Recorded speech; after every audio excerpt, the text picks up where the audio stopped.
Here's the recurrence relation from the last video, and here's a differential equation that looks exactly like it. It's got the same coefficients, the same input function, and so the reason I have this written down here is because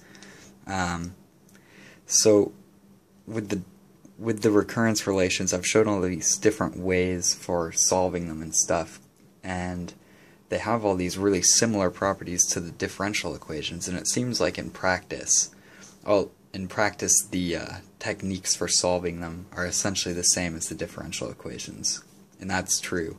Although in theory, the what's actually going on behind the scenes is quite a bit different. The recurrence relations don't involve derivatives, for example, and so I wanted to give this example as a caution that you might be tempted to just solve the differential equation that looks similar like this one, and then take your solution and just kind of mess with it to make it look like the solution of this one.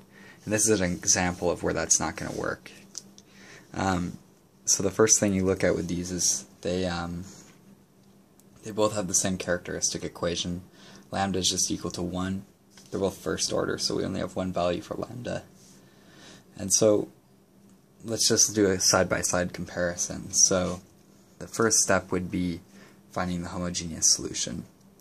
For the recurrence relation, it's just a constant, which is quite a bit different than the solution for the homogeneous solution for the differential equation. The main difference being this is a polynomial, whereas this is an exponential function. It's a kind of crappy polynomial, but it still is a polynomial. Remember, this is just because we have a 1 to the n. Here this is e to the 1t, so this is actually going to change a lot in this type of thing. For when we try to solve the non-homogeneous equation, what we do next is we formulate a guess for the particular solution. This would be in practice when you're actually trying to solve it.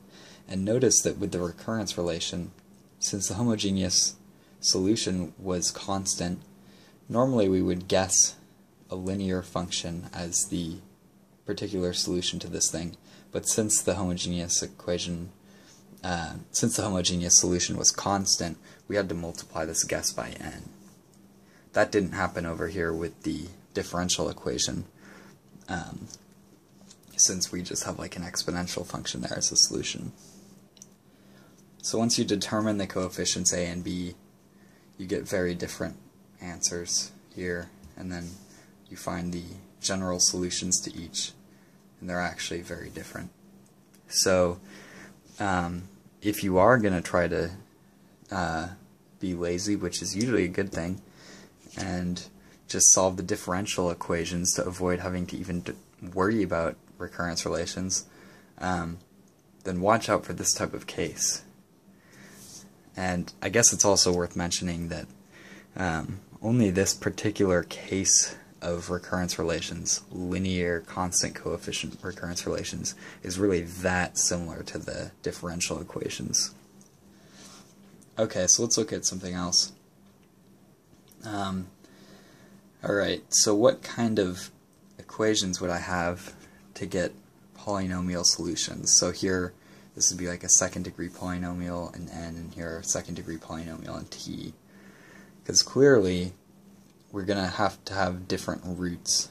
As it turns out, for the recurrence relation, polynomials sprout up when you have lambda values of 1. And in this case, we have a second degree polynomial, so you can see that this was our base solution, this was the same thing multiplied by n, this was the same thing multiplied by n again. So this was lambda equals 1 with multiplicity 3. Over here with the differential equation, in order to get constant solution, you need lambda to t equals 0.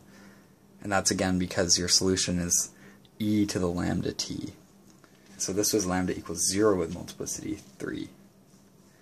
So the original equations were actually pretty different here.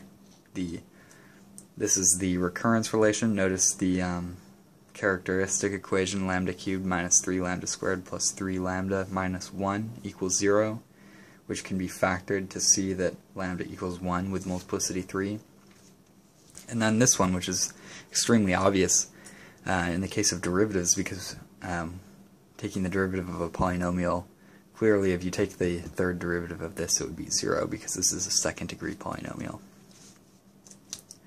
Let's look at something else.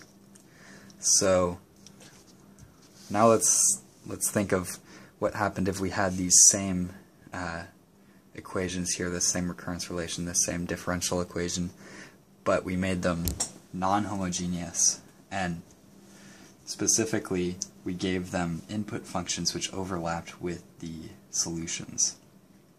So for example, n squared and t squared. How would this change the solution? Well, the homogeneous solution is the same, of course, and the particular solution now, normally for this, since we're putting in n squared, normally we would guess that the particular solution would be a quadratic, a plus bn plus cn squared. But in this case, those are solutions to the homogeneous, so we have to multiply everything by n. And same goes for the differential equation. When you determine the coefficients, again, the answers are pretty different. So these are the, let's see, is this on the screen? These are the general solutions. Again, they're pretty different. It's worth mentioning, I guess, with this differential equation, this is such a simple differential equation, you don't even need to use techniques for differential equations to solve it. You could just use integration. Okay, let's see what else we got here. Okay, so another time when your input function could overlap with the homogeneous solution would be if you're inputting exponential functions. And this is actually a more likely case, because generally the homogeneous solutions to these types of equations are exponentials, not polynomials. This is the case that I haven't explicitly shown how to do. I haven't shown an example for this, but the tools that I've used in the examples that I have shown are enough that you could figure this out for yourself as an exercise. It's exactly what you would expect. So here's the differential equations homogeneous solution, and here's the recurrence relations. And so then the particular solution, since it overlaps, you just end up multiplying by n, just as you would multiply by t with the differential equation. So it's pretty much as expected.